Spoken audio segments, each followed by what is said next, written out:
No? Now, yes. Now, yes. There we go. Perfect. So, how was your New Year? I hope healthier than mine. Well, on and off. Yeah, on and off. I've had some illness come through. When it Hmm. comes through, of course, it usually does it in sort of a cascade. Yeah. The kids will get it, and then we'll get it. And Yep. It now happens. with the third one in daycare, that seems to be a more likely occurrence for at least a Mm, little bit. Um, the fluctuations in weather systems here have not helped our combating that experience. mm. There's currently a blizzard going on outside, and last week, or maybe it was pardon me, the week before, temperature got up to 60 degrees. Uh-huh. So Fahrenheit, so I don't know what that translates to Celsius, but No, it's, but I know that's cold. yeah, 60 is pleasant. 60 is pleasant. Right. Um, but now we're down to, it's supposed to get, I think Thursday is supposed to get to -1 Fahrenheit. Right, right. That So should be that would be, let's cold. see. Yeah, I don't know. I know 32 is 0 for Celsius, so we're a further 33 degrees colder than that. Yeah. But Oh, um, so yeah, it's supposed to be pretty chilly for the next couple of bits here, and yeah. other than that, it's been all right. Got some performances coming up. Theoretically, at least Wednesday this week, I'm playing for a cultural festival at an elementary school, Right. and my student, who is himself 10, Oh, um, is going to come in and play with me for that. So that'll be fun. that'd be fantastic. Yeah, yeah. And then Thursday of this week, I'm supposed to play for a Burns supper. Hmm. Saturday, I'm just attending a Burns supper. Right. And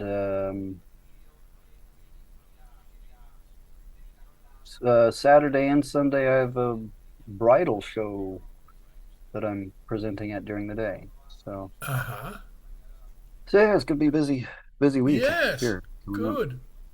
Yeah, I have a Hmm. couple of Burns nights myself on one on Saturday and another one on Sunday. So Hmm. uh, the only bad thing is that a friend of mine passed away a year ago on the 25th. So of course, Oh no. every Burns night, he comes up and well, he was a good friend, so that's okay. You know, Yeah, good memories. pour one out for him and all that. So well, how's the pipe been since January? Since you've been kind of So recovering in here. other words, I've been doing very, very little, except what I was doing this weekend on Saturday actually. Hmm. I was practicing what do you call it, Ghillie Callum, Hmm. because at the Burns night, right, we'll have my sword dancer, right. Hmm. So obviously, I don't have much of a choice other than Ghillie Callum. So I've been practicing that a bit. I've Hmm. been practicing a little bit the beginning of the Conundrum, which Hmm. I'm really beginning to like. It's an interesting tune, I think. Yeah, quite an interesting one that. Is interesting in not just its melodic line, but the fact that there's not really a whole lot of technical Right. stuff, technically speaking, at least so far as 2/4 marches are concerned.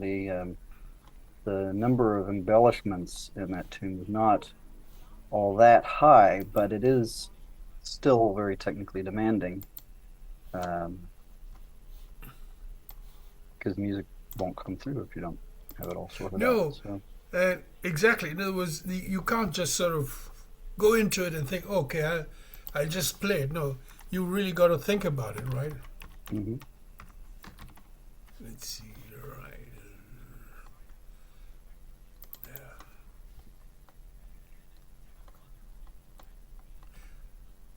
there we are.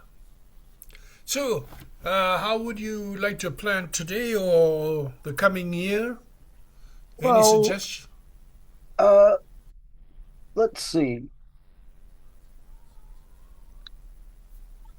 We could look at it from the idea of Mm. We'd started the march. We Hmm. haven't really done a whole lot in Piobaireachd, and it'd be nice to No. do a bit more there. Yes. Um, so far, you have, let's see, we've done March, we've done strathspey, we've done Reel. Hmm. We haven't really done a hornpipe, have we? Uh, I mean, we've played through like your band stuff, but I don't recall having no, no, actually exactly. worked Yes, but through a hornpipe with you, which would be a good thing to get into the mix. hmm Um, I'm pretty sure we touched on jigs at some point there. But yeah, I'd like to get into a hornpipe at some point and um, get another Piobaireachd into the mix. So we've spent a bit of time on Struan Robertson, right? Struan Robertson's yes, flute, yes, we did. We, and hmm, which I wasn't aware at the moment, but it's a pretty modern Pibra.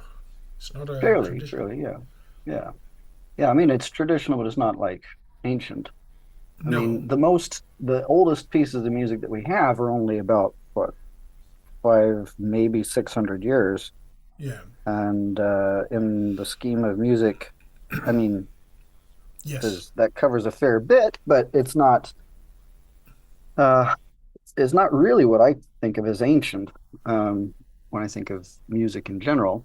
Certainly, it is old um, in the sense that the bagpipe is an old instrument, Yeah. uh, in the sense that it's not evolved much beyond what it was Hmm. when it came into being, and most other instruments have come through some um, shape changing evolutions, and so our style is a little bit what I would consider to be old, but not by virtue of being thousands of years, at Hmm. least in its current form.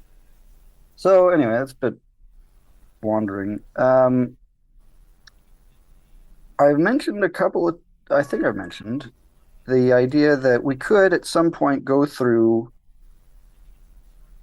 a book Hmm. um, of Piobaireachd or something like that. Um, we can certainly do individual tunes, but what I've found is that when a person really wants to dive into Piobaireachd properly, one of the most effective ways to do that is to just cover a lot of tunes. Tutor for Piobaireachd. Very good. What tunes are in there? Uh, let's see. Let me get my specs on. The Company's Lament, Macintosh's Banner, Alistair Dierg, Glengarry's Lament, and I think that's about it. Four tunes. Yeah. All right. Well, let's see. Let me just have a glance at some of those.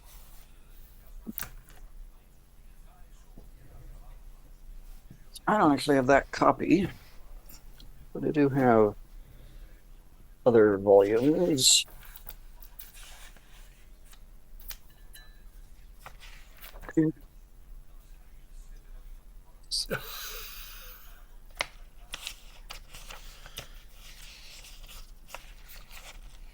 Company's Lament. That would be page 34.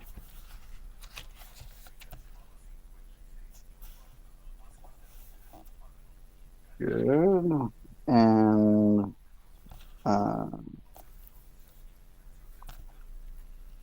let's see. Alice should be 76.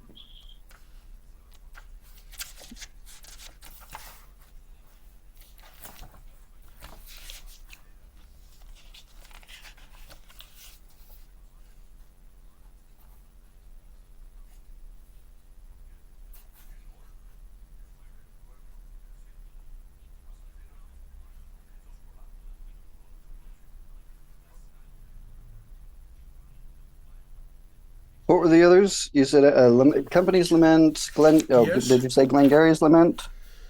Uh, let's see. Macintosh's Banner, right? Yes, Macintosh's Banner and Glengarry's Lament.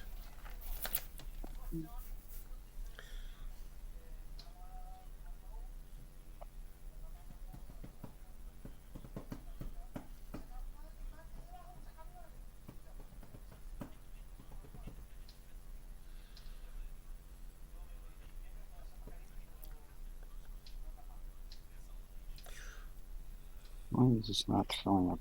I'm sure it's here.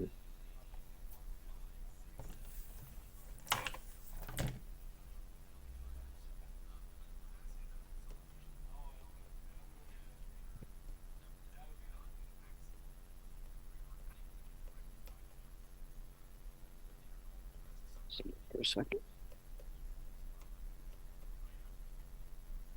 Mm-hmm.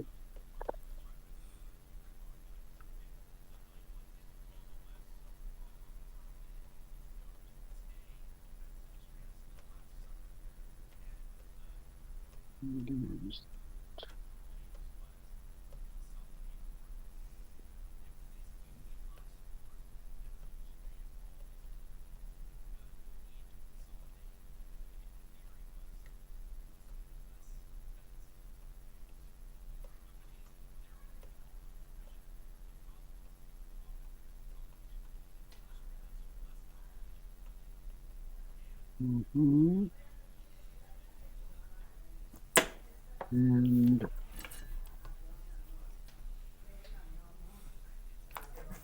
I don't know why Macintosh's Banner isn't turning up in these things.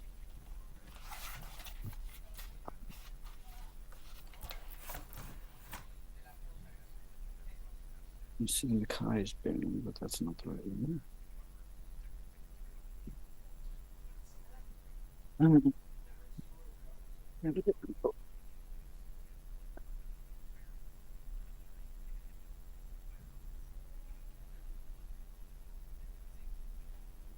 I've played through all of those and at some point or other memorized them, but accessing those particular mental files is not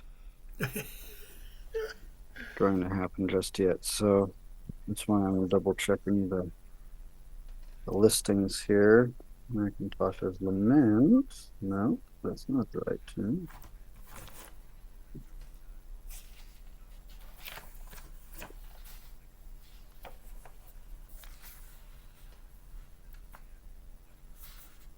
More.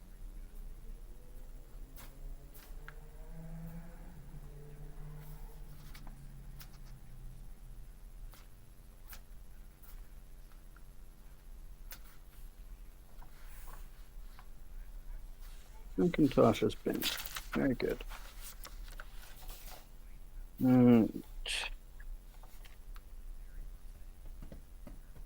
Yeah.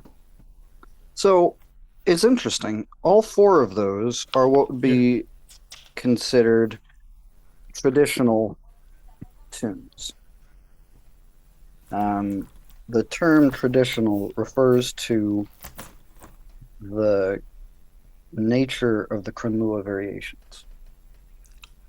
And to a lesser extent, the nature of the torluath variation. Mm-hmm. Basically, there are three different types of crunluath variation. Do you know what any of them are? No. Maybe you already explained it, but I can't sort of get it into my mind right now. Certainly. One is tradition. And that means that when you come to the crunluath variation, basically all you have is theme note, theme note, theme note, theme note, theme note. So if you look at the crunluath variations for all four of those, yes, then what it probably shows is individual notes with C under them. And that represents the fact that you're just playing crunluath, crunluath, crunluath, crunluath, crunluath, back to back. Right, back, yes. back, back, back. Now, you and I have worked on a second form of it, which is known as Breibach. Yes. And that refers to the idea that there's a connecting note, or two connecting notes usually, between each crunluath and the next one. And those are the kicked notes. The Piobaireachd refers to the fact that it's you're kicking one of the notes. You can, quote unquote, kick it up or you can kick it down, but that's that's a little bit more subjective and certainly secondary to the fact that there are actual notes between each of the crunluaths. Right. So that's Piobaireachd. The third type is fosgalchi. Yes. Have you ever seen that word spelt? Yes, yes, it's F-A-I-L. What is it? Yeah, Fosgailte. Yeah, so it looks yeah. like fosgailte, but it's fosgalchi. And that's where it expands the crunluath movement or stretches it over a note in the middle. So you still have the long theme note at the start, but it's usually just low G or low A that you start on, and then your D grace note in the crunluath movement takes you through a connecting note in the middle, and then you end it with the Idri portion. So low G fosgalchi through B would sound like this.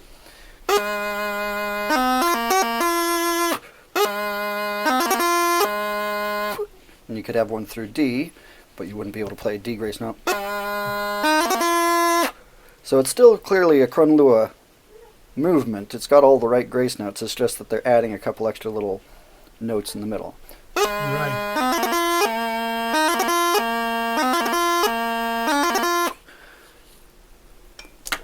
So those are fosgalchis. All right. So now, a question.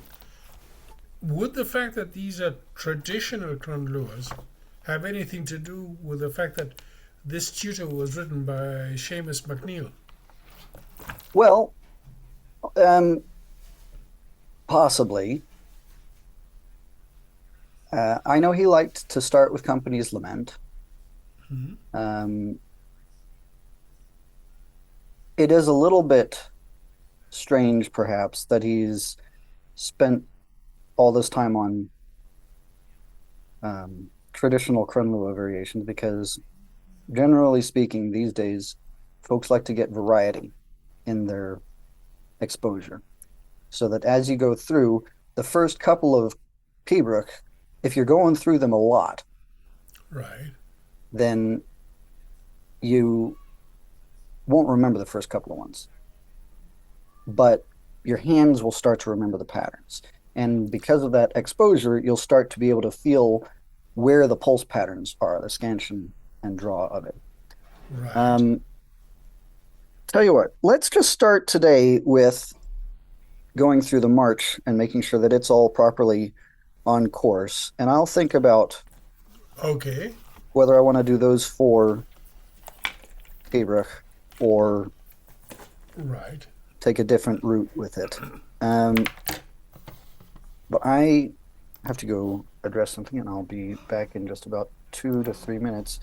So if you want to dust off the march, I'll be back momentarily. All right? Right. Okay. Thank you.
Well, was Sorry that about too the much of delay a there. torture?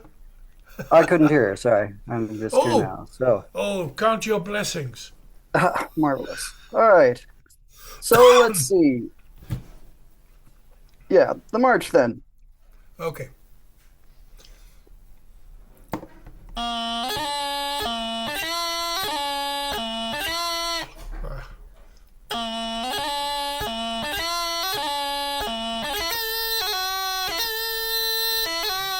Oh, start again.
Right. So, we'll go through bits and pieces here. Mhm.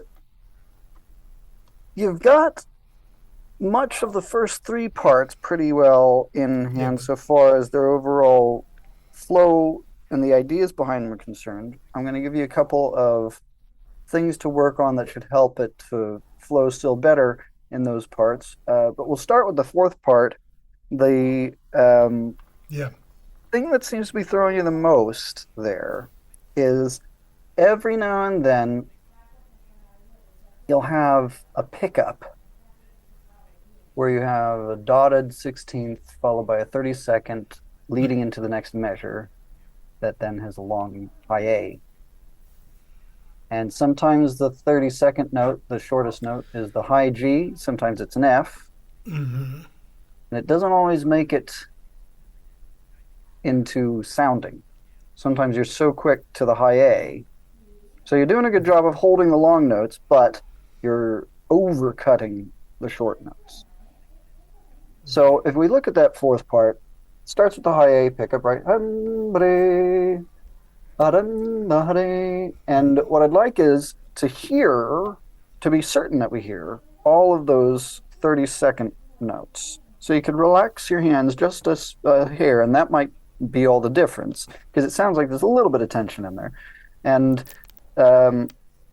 if you just give yourself those long high A's to hold on to, but don't think about getting to the high A quite so quickly, that may help to sort things out. So why don't you give me just like line 1 of part 4, and we'll work from there.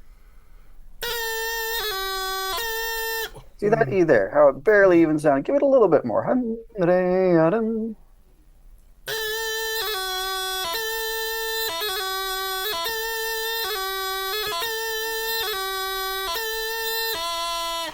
Right here now. All right, wait. Double check that. There should be a high G in there. Right.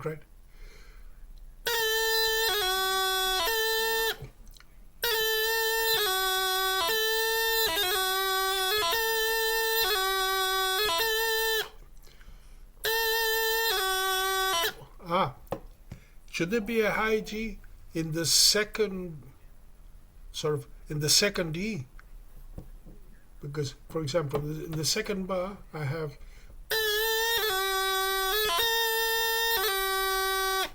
And now when I go down to that E, should that have a G grace note too? Hang on, good look.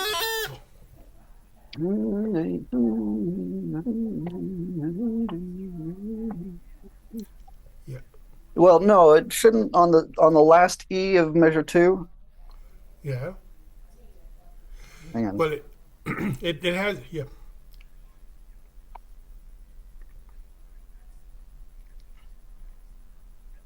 Well, the last 2 E's of measure 2 should not have high G's on them. Right. Okay. That's how I have it written. Good. Yeah. What I'm referring to is that after the last E, you should have a high G grace note to F, and then a high G, and then a high A. Yes. And that E should have a G grace note. Okay. No, we're losing the high G. So like it's not coming through, and it ought to. Right.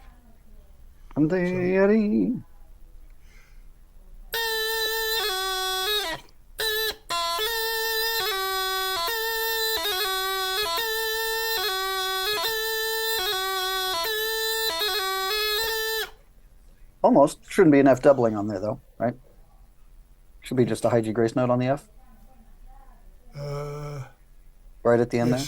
Yeah, I put a doubling. Okay. Wait. In other words, in the second bar, right, the second F, I have a doubling. So in other words, I have a doubling in the first F from the high G. That should be fine.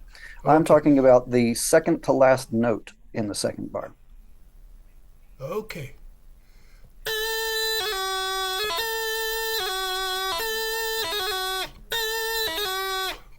Yeah.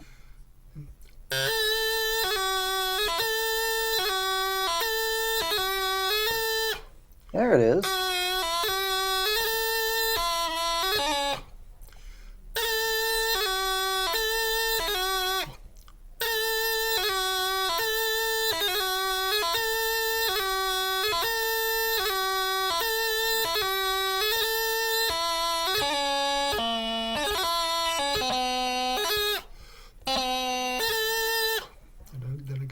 That's the right idea. Now do it again from the beginning of that line. Right. Now don't lose the E's again. Keep those E's in there. They're short, but they're not grace notes. Correct.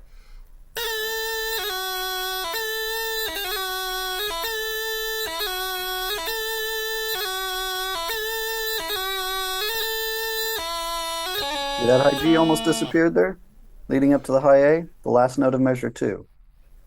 Right. Okay. So I'd maybe circle that one because it has a strong tendency to disappear.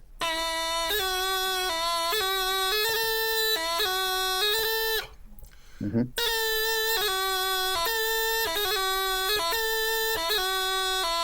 Again.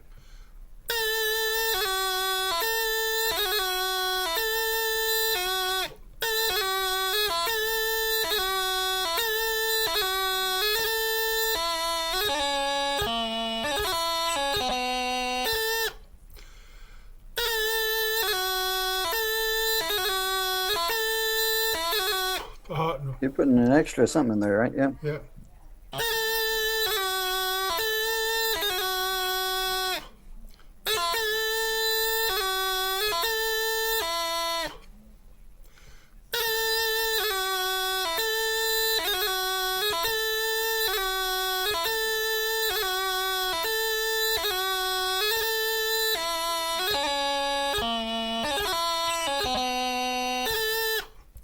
Mm-hmm.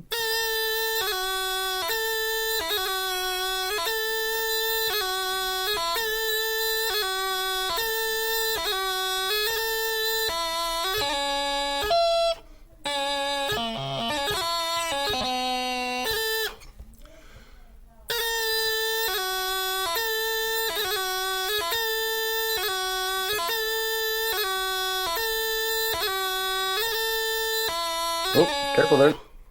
Hear that high G disappear again? It existed, but it barely existed. So watch Right. for those little bits. I'll show you another one as well. So there's a short E going up to an F doubling in measure 1, I believe it is.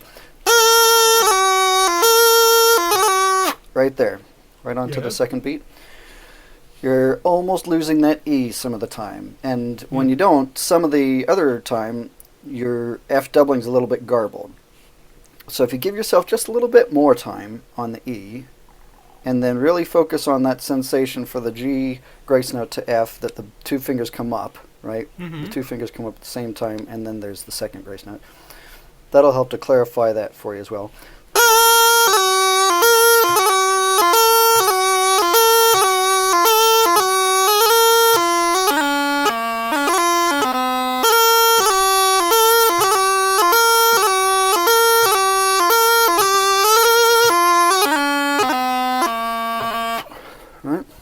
Right. All right, so that was part of it. Then let's see. So for part 4 especially, mark that the short notes, especially the high G, the end of measure 2, and the E before that F doubling in measure 1, Yeah. that you get them in there and Yeah. feel them and hear them. All right. Would you play for me part 3, please? Yes.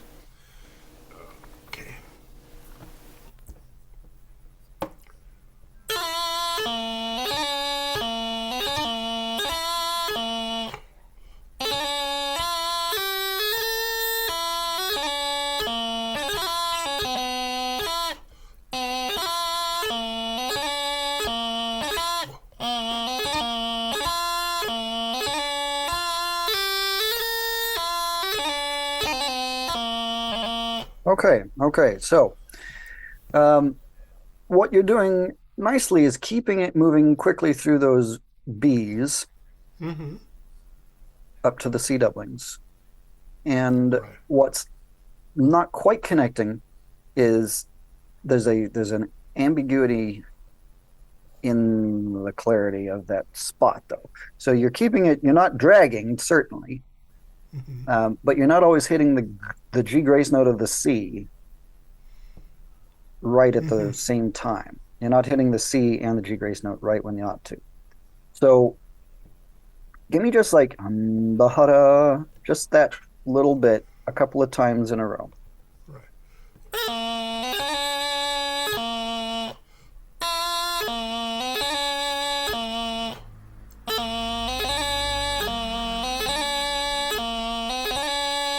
Hear that? Now your G grace note's firing off early relative to your finger. Sometimes it even lands before your C finger comes up. So if I were to play it and exaggerate it, it would be. Okay. Right? And so what you need to make sure is that you follow that rule for change of note with grace note where both right in the middle of it, those two fingers are all, well, 3 fingers, are up in the air. Do a couple slowly, hum, da, ya, da, like that.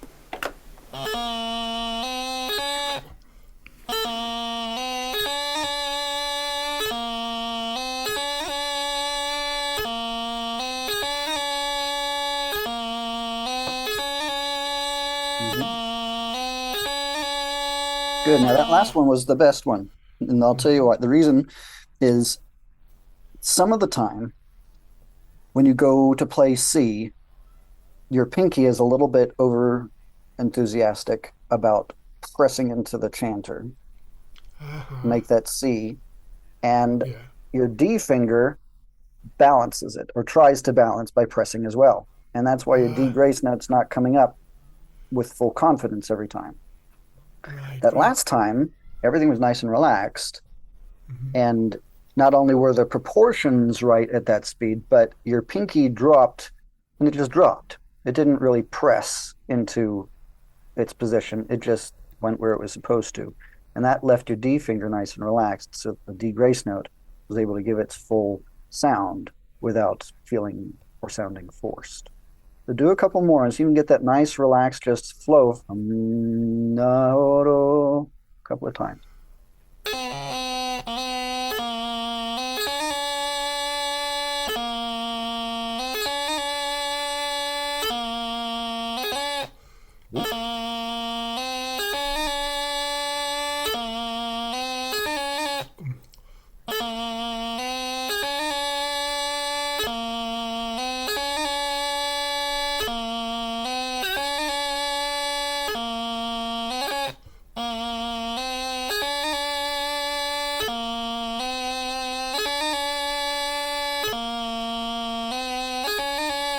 Now it'll help if when you slow down that B, you also slow down the C doubling.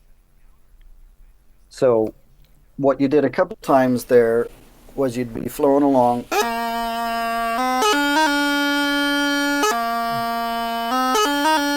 And that's fine. And then just to make sure, you'd hold the B a little bit longer, and this is what would happen.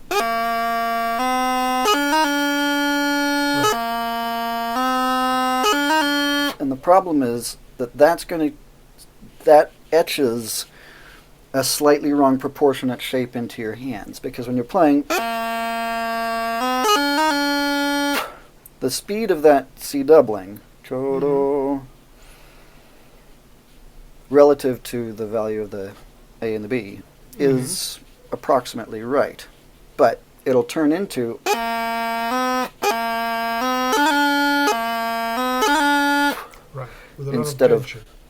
instead of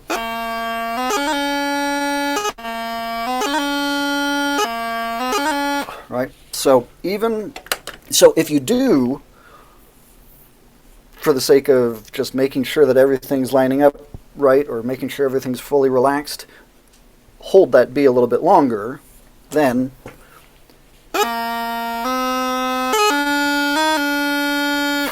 separate your grace notes and allow them to spend more time up in the air if at all possible.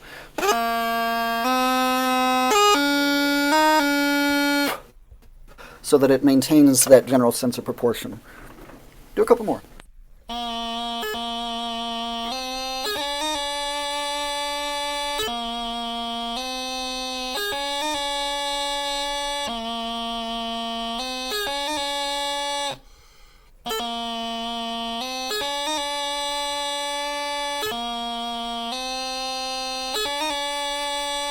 Well, not like that. Not like that. What you just did there was that overlong B and then C doubling at the normal speed. So if you're going to do the overlong B, that's fine. Just open up the C doubling.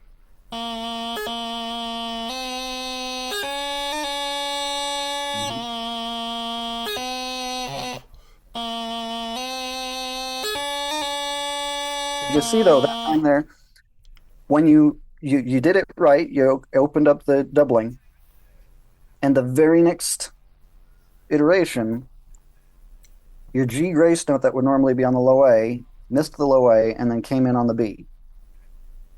Right? Okay. So that's one reason why it's important to make sure that everything stays proportionately the same, because when you shift the proportions a little bit, or when you change gears so that it all becomes a lot bigger, right, that can throw off the placement of things in the way that they're running through your mind. So do it again with the explode, like the super long B and the long embellishment, and see if you get a couple at that speed, just to see what it does for your sense of placement for everything.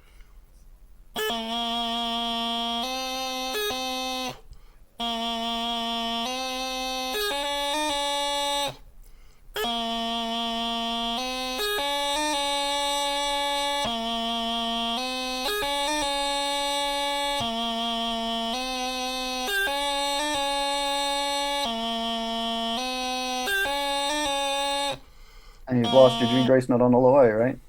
yeah.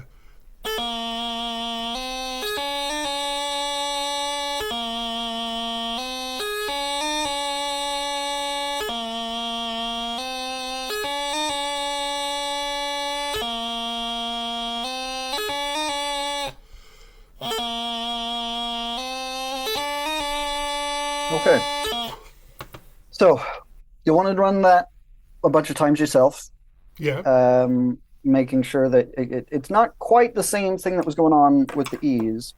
Right. It's similar, or the E and the high G in part 4. Mm-hmm. It is a similar thing. And in part 2, there was still another similar thing going on, and that was the F's being lost. So, those little things running up to the high A's were often just a little bit on the too short side. So on the pickup, you have the high G, and then right after that, you have a short F. You know what it is that I'm talking about? Yeah. You want to hear that high G, even though it's short. You don't want it to be, Right. because then your high A is going to be super tight as well.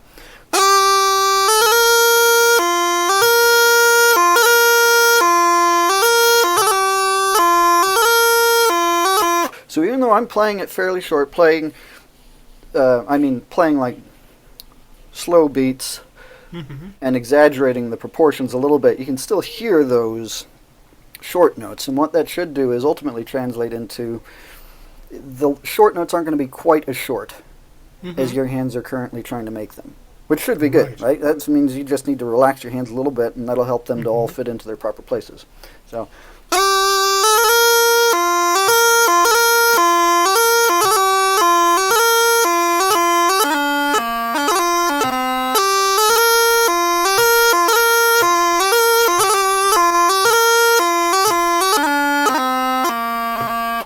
And it should take on a little bit more, not a whole lot more, but a little bit more of a rolling sense through it. So, okay. Okay. Good. See you. Well, you got next. Yeah, see you next next week, and next week normal time, and should be good to go. And I'll think about these tunes and see what I come up with. All right. Lovely. Okay then. Nice seeing you again. Cheers. Yep. Bye. Bye.